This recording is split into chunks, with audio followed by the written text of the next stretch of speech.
welcome to another Biz Buzz segment here on the Blank Page to Bestseller Podcast. I am going to give us a little bit of a heads up before we dive into this subject, because I think that while we like to keep our Biz Buzz topics slightly shorter than a full segment would be, we'll try to keep it under 20 minutes or so. I do think that we might have a bit of a longer discussion with this one, because this topic that we're going to cover today covers quite a few little areas of the publishing industry. So I know that I have built up a lot of excitement about what we're going to talk to with this introduction, but I think that it is an important topic that we cover. So last week, we talked about some ways that authors might find some information on like unscrupulous publishers. And we wanted to then continue that topic this week by covering the Unbound publishing, which is now known as Boundless Publishing. They're a UK publisher that has gone through some troubles recently. And we wanted to kind of cover that saga just so that we could give some of our listeners, some good advice on maybe how to spot things in the future, or just kind of a case study on what those unscrupulous publishers may look like or how they may operate. So, first of all, before we dive into this, Colleen Casey, welcome to the show this week. Thanks for having us. We all have some opinions about what we're going to talk about today. Yes, or thoughts. Thoughts. I think we're all of the same opinion, but we all have thoughts. Good point. Right, yeah. So before we dig too deep into this, have either of you heard of Unbound before we started covering this? I had not personally heard of it, no. So, how about you, Casey? Yeah, I hadn't either, Peter. I just it was as a UK publisher, I really wasn't very involved in that market, but I certainly know about them now. Yes, that's what I do want to begin with. It is a UK publisher. And let me give a little bit of history on Unbound. So I'm pulling this off of Wikipedia because, of course, Wikipedia is the go-to place, it feels like, for all this great information. But Unbound it started in like 2010, and it was basically a crowdfunding publishing company. I know we've talked slightly about crowdfunding in the past, but the way that this operated, from what I can tell, is that authors could put their book up for crowdfunding. If it hit its needed goal, then Unbound would go in and publish the book. They do that. It was a publisher as well, like I said. So authors gave their rights to the publisher did everything, worked on the sales, etc., kind of like a normal publisher would, but it was funded by crowdfunding instead of some publishers, or most publishers, who pay authors for the rights to their book. Does that make sense to you too? Yes, except that in addition to, I think you need to make a distinction there. There's crowdfunding publishers. There are publishers that pay an author for their work, but there are also publishing companies who charge authors to publish. So the crowdfunding was a way for the author to not have to pay for it. Mm-hmm. Okay, that's bottom line. That's the advantage, if you will, of a crowdfunding. The risk is exactly what we're going to talk about today. Exactly. So that was 2010, like I said, 15 years ago. It feels like for about 12, 13, 14 years or so, the company continued and worked in a way that was, above board. Everything seemed like everything was going great. And then around the end of last year, 2024, things started to look not too great. In the beginning of this year, Unbound went into administration. So I am not a law expert in UK law or anything, but the basic idea to us American listeners is basically like a bankruptcy. So it basically they ran out of money, couldn't pay their authors, and here's the big thing, like crowdfunding sites, there's quite a few out there, like we talked about before. But like crowdfunding sites, if you do not hit your goal, those people who pledged money get their money back. Well, guess what? Unbound went on Unbound didn't have any money, so they just didn't pay back the people who didn't reach their goal. Does and that so it's bad on two aspects of this. Both the authors and the funders were losing their investment basically. Now, Yep. uh, I know we have talked, I know Colleen and I have talked a little bit. KZ, we talked a little bit about this before we hopped into the call, but we found a lot of this great information from Writer Beware. Writer Beware is I found this out, is actually focused on like sci-fi and fantasy. So that's Yep. really cool. But it is a place that provides, advice for writers, industry news, things like that. And they do, Casey, correct me if I'm wrong, they have a list of publishers that are like scams or some maybe problematic publishers. Is that correct? Yeah, it's one of the longest standing lists out there that I'm aware of. And yes, I came across them because back in the early days when we were before the World Wide Web, before there were pictures on the web, that's how far back these guys go. They were in the chat rooms, the same chat rooms I was in, and they provide a service that has been consistent. And not only do they talk about scams, but they talk about the industry as a whole. And they also talk about people who are marginal. And that's kind of to the topic that we're talking about as well today is knowing when someone's ethical or not. So I wholly recommend that you bookmark them. Go if you're interested in writing and having your work published, bookmark them and stay on top of that. That's really great advice. And for all of our listeners, a lot of the information, like I said, that we're talking about today came from an article off of Writer Beware, also some other articles and social media posts.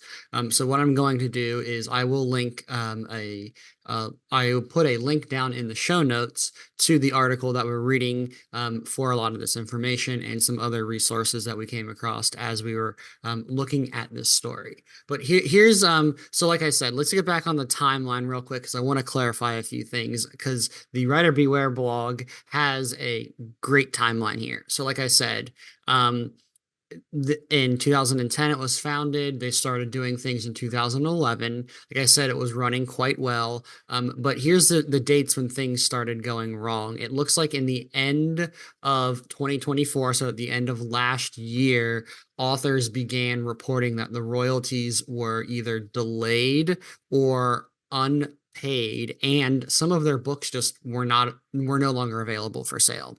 So December 2024, Unbound officially informed its authors that it didn't have the money it had to pay the royalties. I don't know about you two, but if I was expecting money to be paid to me and it didn't show up, I would not be happy. No, I would not either. And yeah, it's just crazy. Crazy what these companies are allowed to do. Mm-hmm. So in 2004, like I said, that was the end of 2004, beginning of 2005, they went into administration. And then, because this is what companies do, they basically sold itself to itself. The old CEO, or the CEO from Unbound and the co-founder of Unbound basically joined forces together to sell Unbound to a new company, which was just headed by the same people called Boundless Publishing. Names are very similar. I wonder why. The people who are in control of it, very similar. I wonder why. But they sold it for $50,000. That's it. $50,000. Or That's all they sold. £50,000. I That's all they apologize. sold it for? Yes, they sold it for £50,000. Wow. Wow. And I missed that one. what gets you really, really kind of riled up in this aspect is that later on in the article I was reading that they initially had debts of 30 million pounds that was revised down to about 9 million pounds, but still, when you're taking money like that and you're only selling it for 50,000 pounds, I Yeah. think that raises some red flags for me. It should be a crime. That's all I can say. It Mhm. should be a crime. And what kind of ethics do these people have? Yeah, so initially, obviously it's not great that this happened. 100% agree. It is not good that this happened. But initially, it did look like they were trying to fix some of their wrongs. So they did talk to their authors, and they did say that they were going to create like basically a payment plan for the authors for their unpaid royalties. They were initially going to get paid in April, which, from what we can tell, most, if not all, authors did get a partial payment of their back royalties in April.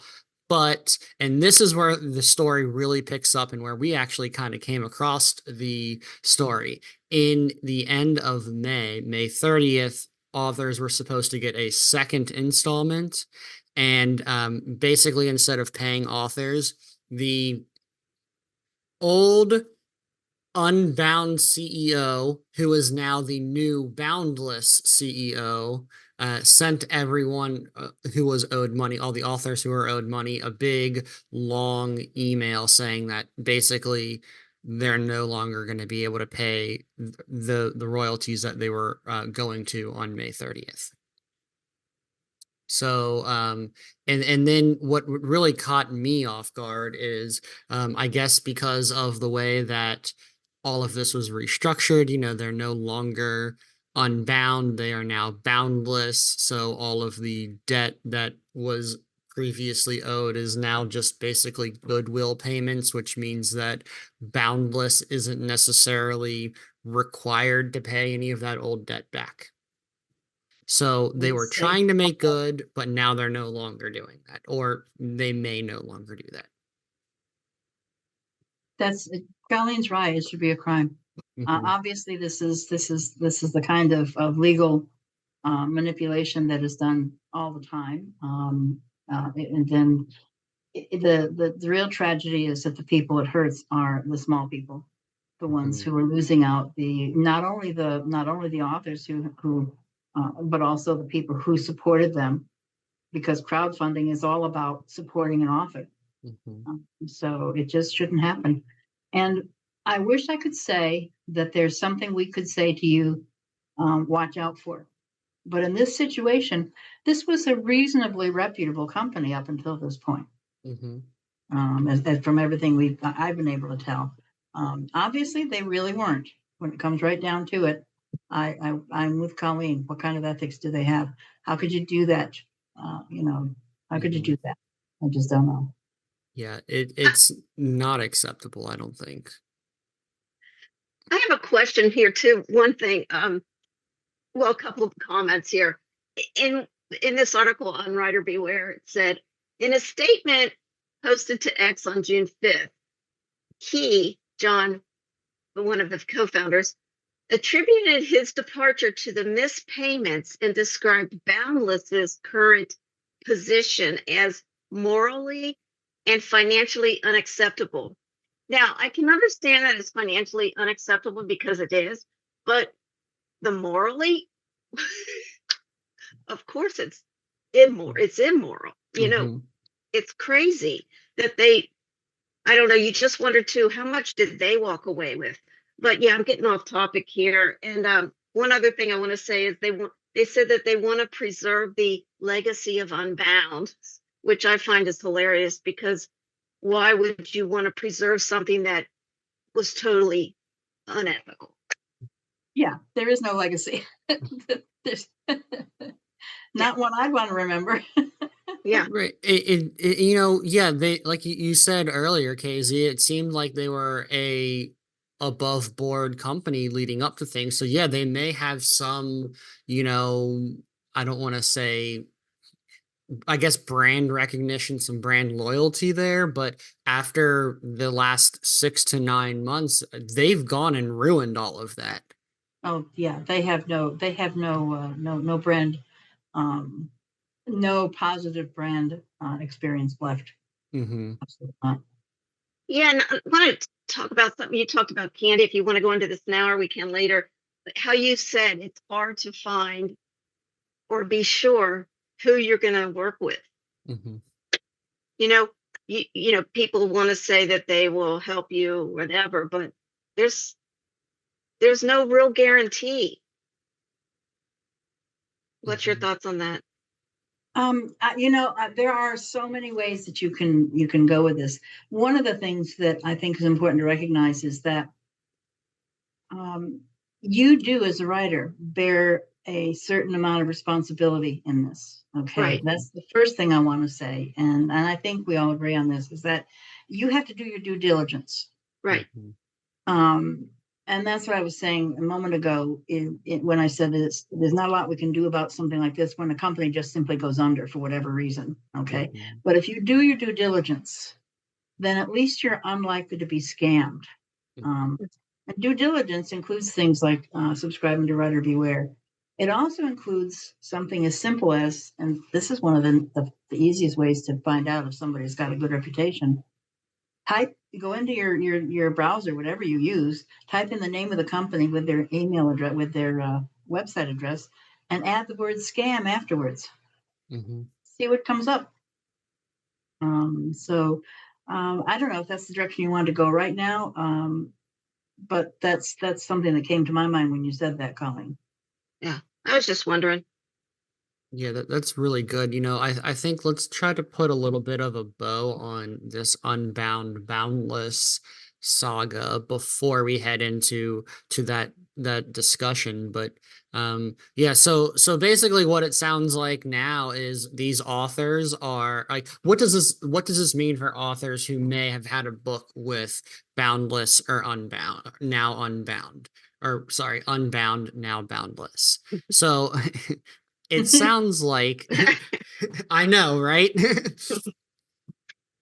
So it sounds like basically a couple of things are happening. One, it sounds like authors are basically at the mercy of this new company, Boundless, as to whether or not they will get any of their what are called goodwill payments from the missed royalties. Obviously, that's not a great thing, especially if you are an author who relies on that money to, continue living and paying your bills. But where I think this gets a little bit even more worrisome for some authors is they're a publisher. They have the rights to your book. So how, I guess that kind of leaves up in the air what the rights for your book are going to be if you're an author from them. I know we've talked a little bit about this in past previous episodes, but because Unbound was the publisher, they have basically exclusive rights to the story. So authors now are trying to find ways to get their rights reverted back to them so that they can go and publish their story in other places. So that's kind of where authors are stuck right now. They're not making money because um, the company doesn't have any money to pay the old royalties, and then two, many of them are trying to find ways to get their rights reverted back to them. Yeah, Um, that's something that is going to be complicated by the English law, mhm. and international law if you're not located in Great Britain. So it's a sad day for sure. But I have to believe that they will have to release those rights at some point. Mhm. They aren't paying for them any longer. They have reneged on their agreement, goodwill Mhm. payments or not. Mhm. That company reneged on their agreement. That means their rights should have gone back. So, but it doesn't make it easy for the authors. The authors are still Mhm. going to have to fight for it. Exactly. And then, not only is it then that the authors, even if they do get their rights reverted back to them, they still have to now go out and find another Yes. publisher to do that, or maybe self-publish themselves. And that's just going to take a whole nother part of the process that, they're not making money when that happens. No, they're not. And any marketing that they had built up, any marketing credits they had built up, any brand credits they had built up, Hmm. are at the very least they're interrupted, if not gone, Hmm. because their book is Exactly. off the market. Exactly. Yeah. Y- it's just a sad day in the industry when things like this happen. But like we've kind of mentioned off and on throughout this episode, is sadly this isn't all too uncommon. It's not. But you know what, Peter? I want to say something in a more positive vein. Hmm. And I simply want to say that for every bad player out there are dozens of honest, hardworking small press and big press, okay, Hmm. people who are providing a service, who are committed to helping writers achieve their dreams in Hmm. whatever way they can, whatever services they can offer. And and as much as it's important for us to bring this to you today, listeners, it's also Hmm. important that we give you the other side too and Hmm. remind all of us that there are way more of us who are working hard to do Hmm. good things than there are who are bad players. Unfortunately, it's the bad players we see. Exactly. It's so true. And knowing Hmm. what you're getting into and Hmm. educating yourself, doing your due diligence, your vetting. Hmm. Yep. And that's why you do your due diligence so that you can minimize that. Yeah. And I Exactly. love the part about the services, Candy. And I know you'll go into that, but paying for the services that you know you're going to get, and the other self-publishing or indie authors that allow you to keep your rights is really important. Yeah, and that's something it's a good point, Colleen. One of the things that is very difficult sometimes for a new author in particular to understand is how critical it is to keep control of your rights. Hmm. So when you're looking for a publisher, first of all, it's important to know what the difference is between a printer, a publisher, and someone who is helping you to publish your book. Right. There, there are vast differences between those services. A publisher is essentially going to take, and you guys correct me if I'm saying this poorly, but a publisher is going to take your book. They're buying their book, essentially, your book from you, okay, to publish it. And they are then selling it for you, Hmm. and you are being paid a royalty on each sale. That's what a Hmm. publisher does. Hmm. Okay. A printer is you're going to choose to give your book to the printer already ready to be published. All you have to get from the printer is the format that it's going to go out and be published in. Okay. Hmm. So that's the difference. So when you're printing your book, that's what independently published authors do, and that's what small press publishers do as well. They do the printing for you, and then you pretty much do the rest of it. It's a very gray line here, okay? And I don't want to get too confused with the terminology, but it's important to stay on the right side of this. That um, you have to know who you're dealing with, and Hmm. you have to stay in charge of your rights. Hmm. One of the things you want to make sure Exactly. yep, one of the things you want to make sure, Sorry. oh no, you're good. I totally agree with you. We all have strong opinions on this, I know. But you need to make sure when you are signing a contract with anyone that your rights are not tied up. Hmm. The reality is that publisher or that printing, okay, that particular picture, that particular book printing, imprint, is tied to you as the author Hmm. and the publisher. Mhm. If you're the publisher, then the rights are all yours. If you are publishing with another company, then you share those rights. Mhm. And depending on what your contract says, is how easily or hard it is for you to get those rights back if things go wrong. We're on that topic. Can I ask you something real quick, KZ? Because everything, there's so many uh, definitions of publishers and indie publishers and that type of thing. I do know of a publisher I've talked to and worked with that they because I asked them because they are a publishing company, like a publisher, they say, and then but they said that they allow the authors to keep their rights. Yes, So that would be in their contract, that would correct? be in the contract. It's in the Yes. contract that you agreed to, and so it's all laid out how much they are probably getting a percentage of the royalty. And I don't know that for sure, but I've seen that contract before where the publisher, but where the royalties stay with the author, the rights of the book stay with the author, but the publisher agrees to purchase this printing. Mhm. Okay, so the author can't take that particular printing with that cover and that ISBN, but if they part ways, the author still retains the rights to the property, the original property, and can publish it elsewhere with a different ISBN.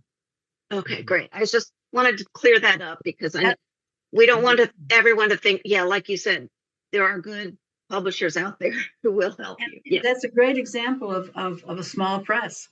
There Mhm. are Mhm. lots of small presses out there, and they do a good job. One of the things one of the ways you're with a good publisher is if they don't take everybody whose book comes to them. Mhm. That a small press is going to know who they can market, handle. Mhm. Okay, if you bring them a book that isn't going to be right for their marketing, for their business, they are going to say, no, we can't do this for you, but why don't you try this person? Mhm. Okay, or try this avenue. They'll have something else to recommend. um, uh, that the difference there, there's a company called Author Solutions. People, if you are a new writer and you're listening to this and you hear and someone comes to you and says they're from Author Solutions, turn around and run. Okay. Author Solutions is the biggest scammer out there when it comes to vanity presses. Mhm. Okay. So that particular company, um, they take anybody who comes across the transom. Mhm. Peter, can I read something from an article I read? Yeah, yeah, please. This is from Office Solutions Defense in a class action lawsuit. This is what they said about themselves in a class action lawsuit. Okay. They said Office Solutions operates more like a telemarketing company whose customer base is the authors themselves. In other words, unlike a traditional publisher, Office Solutions makes money from its authors, not for them. It does so by selling books back to its authors, not to a general readership, and by selling its authors expensive publishing, editing, and marketing services that are effectively worthless. Okay, I'm so glad that that lines up with something that I have been preaching for years now. And the one thing, probably one of the easiest ways to spot a scam, in my opinion, is when a company like Author Solutions treats the author as the customer. You have to Yes, always ask who the customer for this publishing company is. If the publishing company, the publisher, a publisher has a job of selling books. If they are yes, selling books to the general public, if they're selling books to libraries, and if they're selling books to bookstores and other places like that, they are more likely to be a reputable publisher because they are not selling services, they are not selling books to the author. If the author is the main customer, you are in trouble, more than likely. yes, 100%.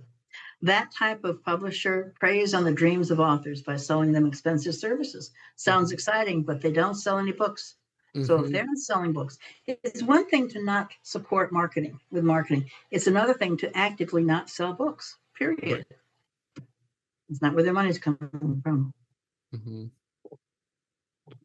Exactly. I'm not sure how we got on this, but No, I um, think it leads perfectly to within like how to kind of spot some of these different scams, if you will, unscrupulous publishers, whatever that may be. But there's a like you said earlier too, there's a difference between like a publisher and a printer and then like publishing services. I think we do want to I do want to finish up on kind of what the difference is between a publisher and like a publishing services company. Now, I would say that Author Solutions is a publisher like a vanity press, a publisher that 100% they're a vanity press. mhm.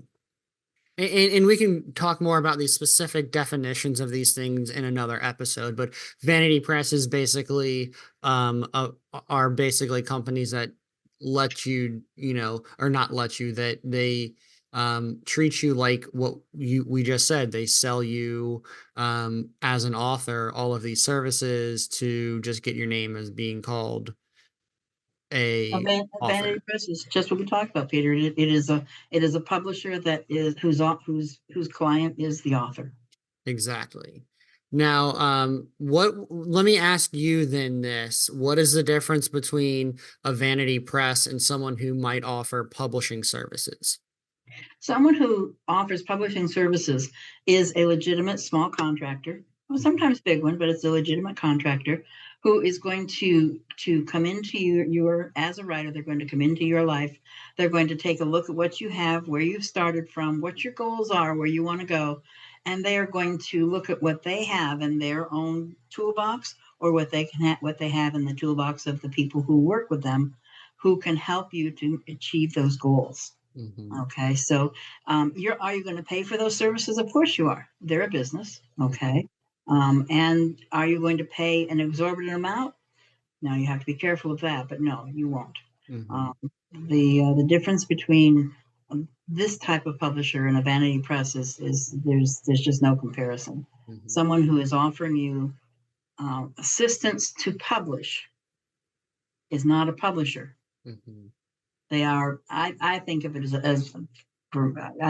don't know. The problem is it's hard to. There's no real one word that defines it. There's so many words out there, so I don't want to throw those out. But that is someone who is in business to provide services to writers. Mhm. Eh, And there are certain guidelines too about like industry standards somewhat of how long it takes to do something uh, Yes, for service providers, and they know that the reputable ones know the mhm. timeline it takes to do certain things. yes, they do. Don't ever, ever, ever, ever, ever, ever go If, with a company that says that they'll publish your book for $2.99. Mhm. You're going to Right. get what you pay for. right, Exactly.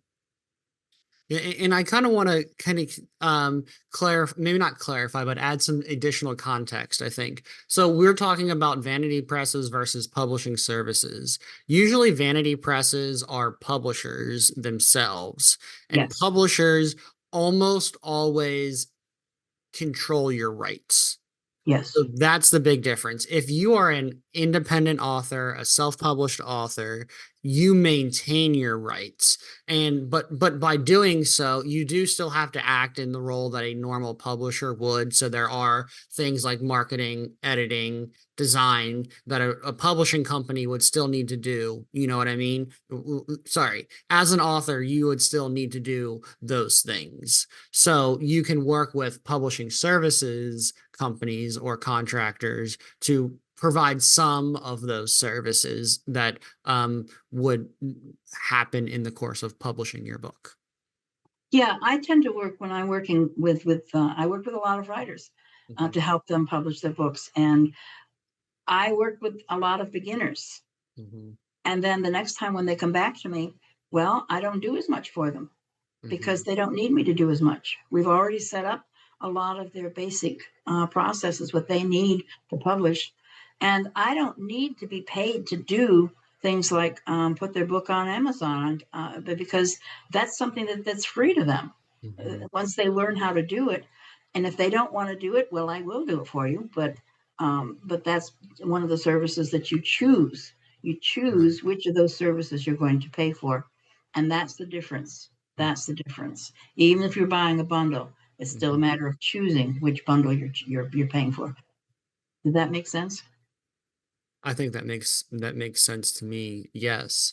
So, that there are again some publishing companies that just aren't it. Some things to be aware of. We've covered a lot of those today.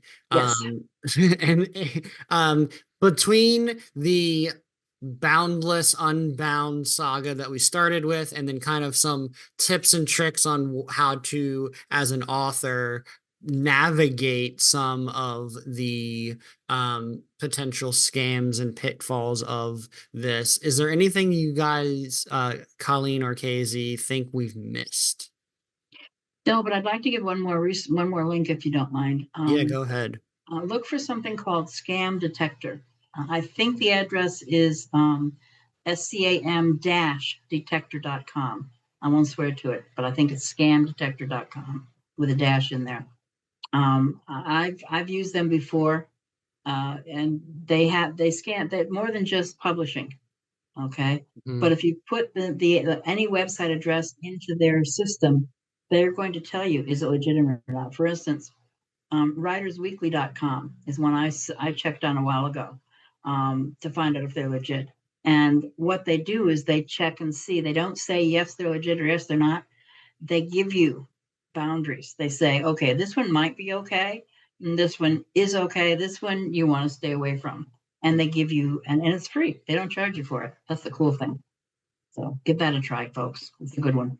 Yeah, that's great. There's definitely a lot of resources out there that authors can use to figure out some of the better or worse companies out there to work that'll work with you to publish your book. Like I said, we've covered a lot of things today. We'll have a lot of links down in the show notes for you, for you listeners to follow and read along, or to take a more in-depth look at things. So please check out the show notes for any and all of the links that we've talked about in today's episode. But oh, go ahead. I was going to say, or you can always contact us and ask, and we're happy to answer any questions. Always. No, exactly. Yeah. So, like as always, if you do enjoy the show, we also have all of our Biz Buzz segments like this one out on YouTube. So check us out over on YouTube as well. And also be sure to let another writer friend know about the show. Send them a link to the show. Let them listen to it. It's great to spread the community that we have here. And again, like I said, we've talked about a lot, so there's a lot to cover. If you do have any questions, like Colleen said, please reach out to as well. And without dragging this on too much longer, I think that we've covered enough for today. We have, Colleen, yes. KZ, thanks for joining today. We did warn them, didn't we, though, Peter? Exactly. I think it was definitely it's a lot of information that needed to be said, though, to be shared. So without further ado, then I will let us wrap up this week's BizBuzz segment.